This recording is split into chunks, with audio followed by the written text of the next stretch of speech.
Hello and welcome to the Shiny New Object podcast. My name is Tom Otterton. I'm the founder of Automated Creative, the creative effectiveness ad tech platform, and this is a weekly podcast about the future of data-driven marketing. I have the wild pleasure and privilege to interview one of our industry's leaders, and this week is no different. I'm on a call with Joy Allen-Altimare, and apparently that's the correct pronunciation. You can put.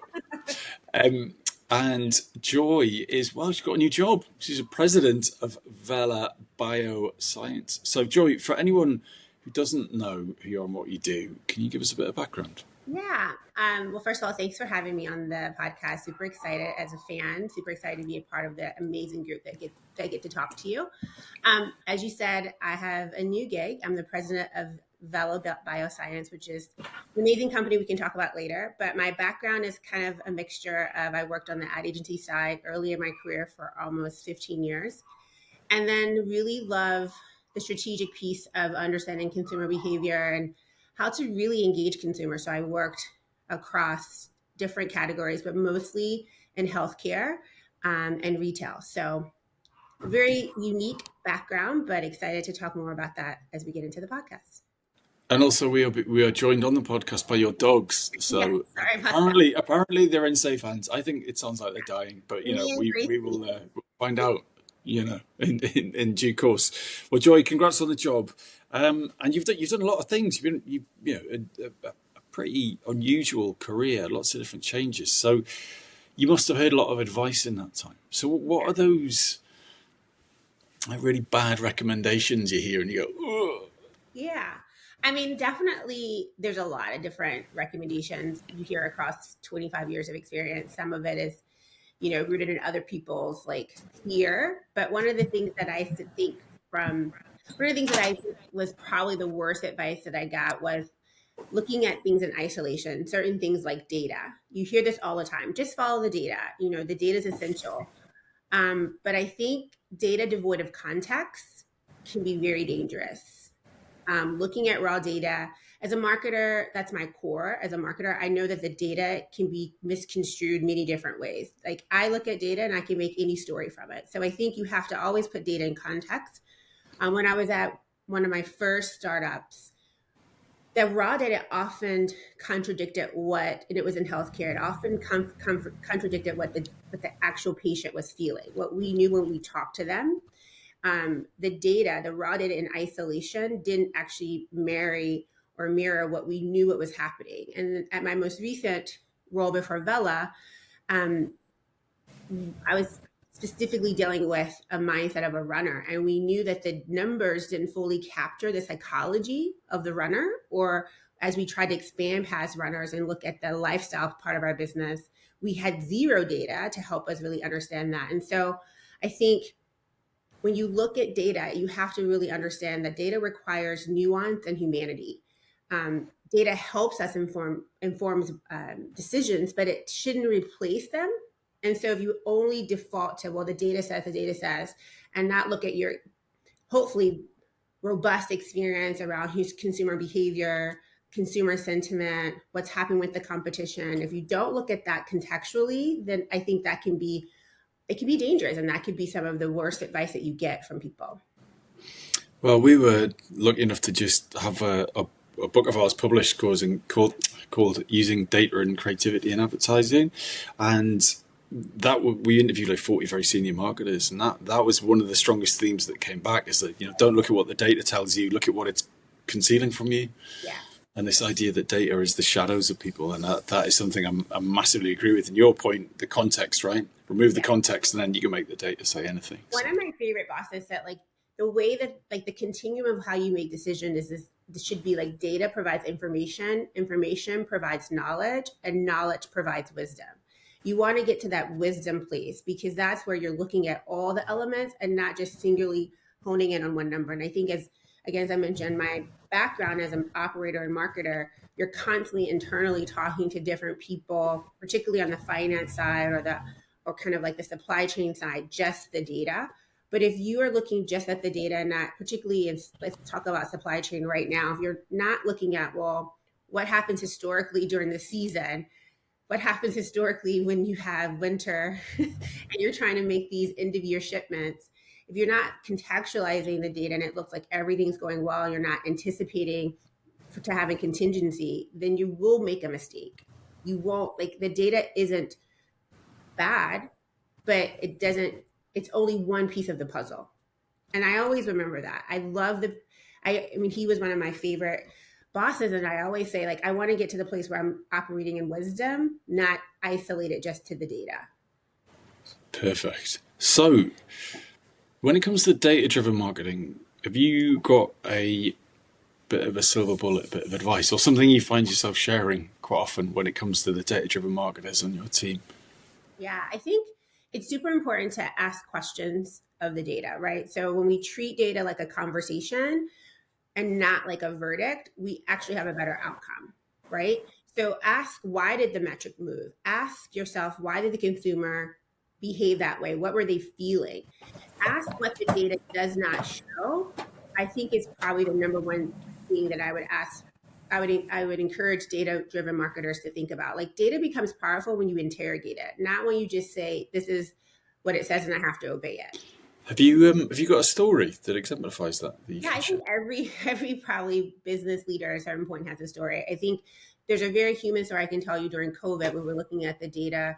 Where I was at the time, we were a health company, and so we were looking at, it was a very scary time because, as you remember or can recall, during COVID, this was the first time many of us were entering into a space where there were a lot of unknowns and a lot of variables that we didn't understand.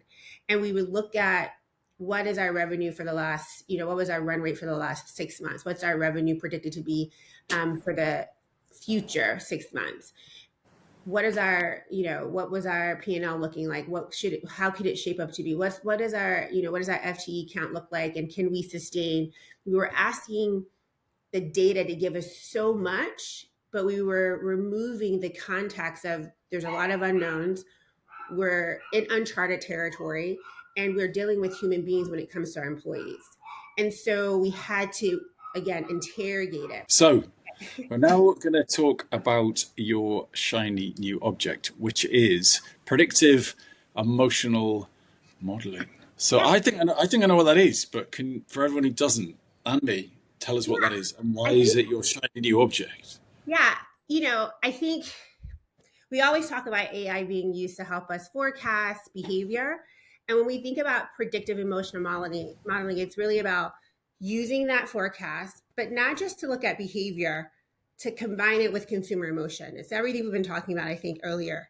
Looking at data as a singular item to make a decision will cause you to make mistakes. But if you think about, everyone's so excited about generative AI and what's the future, what the future it holds. And listen, we use AI all the time to help us be a little bit smarter, particularly in a global world, to help us go faster, to help us get great information around what's happening. But when you think about predictive emotional modeling, it is simply using AI to forecast not just the behavior, but to contextualize it around consumer emotion. So, like in footwear, we predicted performance. In healthcare, we try to predict outcomes. In my new life, we try to predict confidence, desire, trust.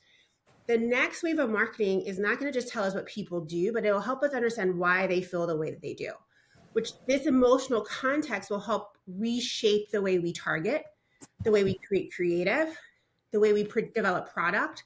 I think about, the world I live in now, a lot of the research is done around men and their bodies and what gets them from this idea of confidence to pleasure to trust. Um, when you think about predictive emotional modeling, it's telling me, okay, obviously we have to do more research around women's body, how they're created, what happens from the mind to the body to the soul to help them create better trust and better well-being. But then I'm also thinking about, how do I develop products that are specifically designed to address that versus applying a product to make it fit? And that is what emotional kind of modeling helps us do. It helps us combine the science with the art, which we've talked about a lot as business people. But when you bring it down to this new world where AI is so at the forefront of everything we're doing, it's saying, take this forecasting modeling that you can do and combine it with consumer emotion so that we can create a future that's always thinking about both of them. And it makes me excited when I think about that, because then it's So, not, go ahead. So Joy, when kids learn to ride a bike in the UK, we put on stabilizers. I think they're called. I don't know what you call them over there. Little triangles so they don't fall over. So can you give me a basics on predictive emotional modeling? Because I'm sort of piecing it all together, but I just want to be what is it? What I'm thinking it is that you use AI that's been trained on some emotional data set to not only suggest that a certain audience will buy this product, but why they'll buy that product. Or have I Correct. missed the So point? we think about no, you're right. You're very smart, Tom. You've got it. You're quicker than most. Gosh, thank you. Um, when we think about AI is simply addressing an algorithm. So let's talk about how AI is used in like um, audience modeling for media, right? When you're when you're looking at custom audiences within any of those platforms, which I won't name, they're taking your custom audience and they're applying an artificial intelligence layer to it to say if this is who you want to target, this this target looks similar to that. But the gap of what it's missing is really saying, well, what is the emotional connection? We're just looking at purchase behavior and a moment in time in which they're doing it versus the reason why. What is the reason? What is the consumer feeling when they make that purchase? Because at the end of the day, I want to decrease my CAC or my cost per consumer, cost per acquisition, because I want to have more dollars to create an emotional connection with that consumer.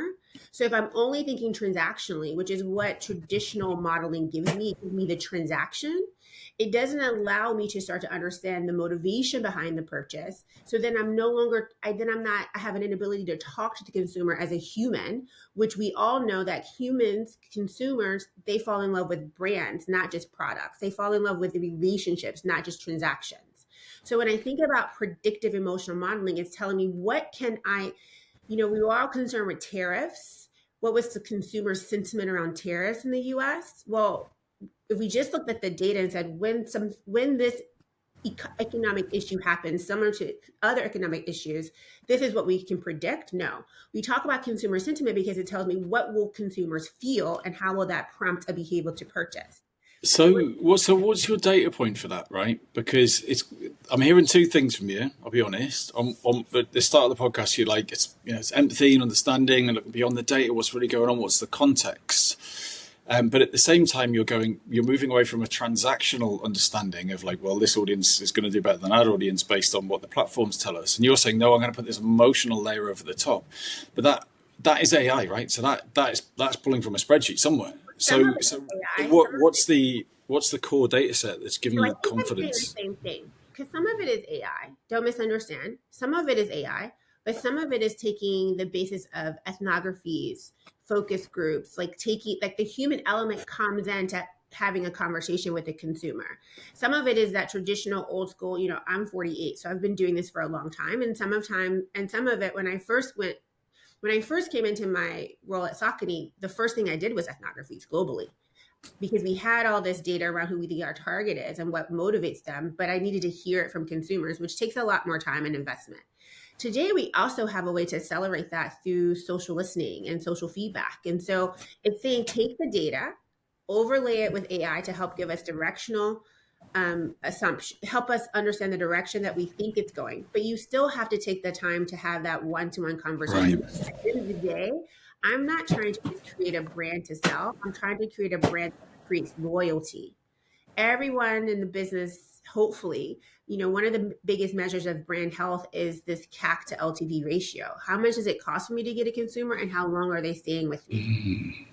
That to me is a great signal that I'm Of actually. loyalty, yeah, right. So you're using lots of different data sets. So you're pulling in your social listening report. You've got an interview with 50 consumers. You've got like this, that, and the other. So you're creating like you're training your own AI basically to give you You this try to emotional layer. triangulate, right? Because, and I think that goes back to my first point. If you just look at data and you don't contextualize it, if again, everybody's role is important in the organization, but a lot of times we're internally defending with people who just want to look at the numbers. And I think that's a dangerous place to only rest. Look at the numbers, triangulate with consumer emotion, look at behavior that happened in the past, and then make an informed decision. And so what are you doing with this emotional layer? Like, I'm on board with it. I'm a sales guy, right? But I'm a very skeptical buyer. Honestly, being a sales guy turns you into the worst buyer ever. Do you know what I mean? Yeah. Someone tries to sell me something. I'm like, yeah, really, really? Come on, give me the facts, give me the facts. Whereas a sales guy, I'm like, hey, how are you? It's embarrassing. Um, so you've. I'm going to make the assumption that I'm going to trust your data set, your emotional layer. What are you doing with that? Is that writing better briefs? Is it changing the copy in your ads? What's the output of that? Yeah, I think the output. So let me just back up. I think I love when you said that you're a skeptic. I think again, I'm a trained marketer that's moved into operations that's now leading a company.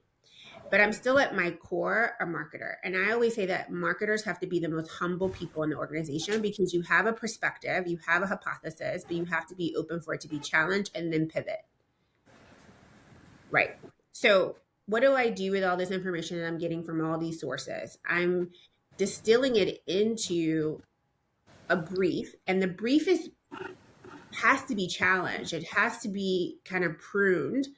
And what is it pruned with? It's pruned with going back to my core around what is the positioning of the brand and why have I built this brand and these products? What's the reason for people to believe in that? So a lot of people do that work, that kind of building of the brand work, and they set it on the shelf, and they never go back to question if what I'm doing today in this real moment because of what's happening in the world and what's happening with consumer behavior is that am I still falling true to that North Star? You can't set it on the shelf. Whatever brief comes out of the work you're making seasonally per campaign needs to be validated, pressure test, pruned with what you stand for as a brand. Because that's what consumers react to, the consistency in which you show up rather than the way in which you stay on trend. And so, how are you surfacing the insight from your model? Are you creating an LLM based persona for it, so anyone in the organization could just talk to that persona, or is it a deck, or how do Yeah, it's you? usually How, we're not. I think we're not so sophisticated as creating like a piece of a platform in which people can prune it in real time. But we do, you have a deck, right? You have an outcome of it. It could be a video. It could be it could be a guide. It could be whatever you want. But in my life right now, we have kind of a brand video that's for internal purposes only to help people understand what the brand stands for. And then you have a deck, and then the deck you have your brand positioning, your reason to believe, but then you have examples of what we're not, which I think in some cases is even more important than saying what you are. Right? You have to you have to start to create common language around who you are and what you stand for and what the products should do and the relationships we want to have with our consumers. And then who we're not. We're not the competition. And why are we not that? And I think while 90% of it is going to stay static, it's that 10%, that's where judgment comes in. That 10% that has to be fluid because the consumer is dynamic and not monolithic. And they're evolving. The way they were today may not be where they were tomorrow, which is why the predictive modeling is so important. Where are they going because of dynamics that are changing in their life, their own life stages, and how they interact with the brand may be different than they are today than they are tomorrow. And I'm trying to keep them, retain them. So you have to have this common document or common piece that everyone can refer to. I love also having younger, new people come into the organization to help challenge that because it helps you reset and helps you for me, it helps me kind of be more validated in where I think we're going because a brand has to stand for something consistently. Otherwise, consumers will call you out on it.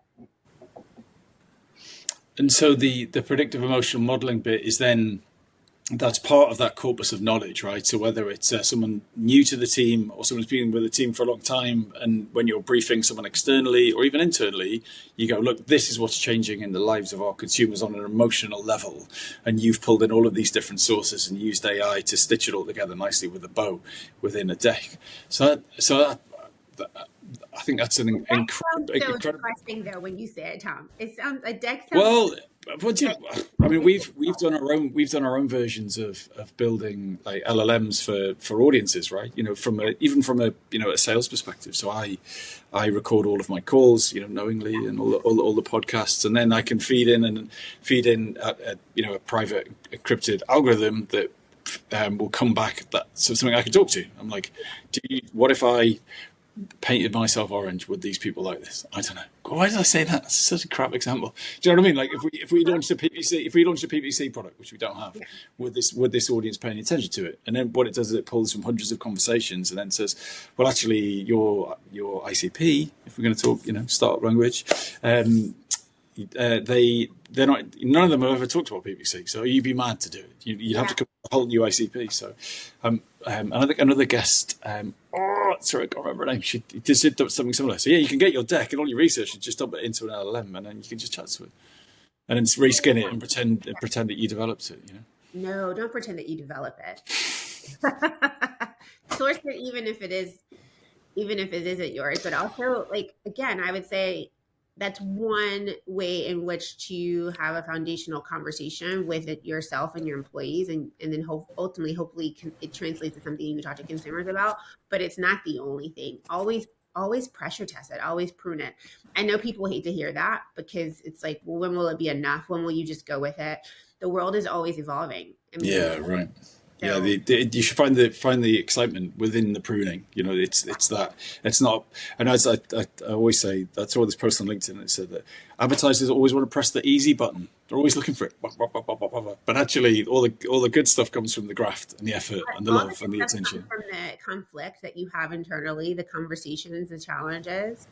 I mean, if everyone thought the same, the world would be awful, right? Joy, well, let's leave this podcast on the word awful. No, I'm saying if Okay, we've run everyone, out of time. We've run are out of we, time. We've had a break. We've had a dog break in the middle, but sorry we are about done. No, do not apologise. One of the reasons it's a memorable podcast. So, Joy, if someone wants to get in touch with you, where that. Yeah. and crucially, what makes a message that you won't just ghost? What makes the message what? I'm sorry. That you won't ghost. You'll reply to it. Yeah. Well, first of all, LinkedIn is probably best, or you can find me on Instagram. My full name on LinkedIn is Joy Allen-Altimare, as you said, Altimare, and on Insta is at Joy Altimare. I'm active on both, and I love connecting with people. I will ghost you if it's not curious. If it's just those, LinkedIn suggested notes to the person, Yeah, yeah. I get them too. So that's not going to be meaningful and impactful. I like having conversations with people. I like people who are curious. So please find me there and make it interesting. Joy, that's great advice. Thank you so much. Thank you, Tom. There we go.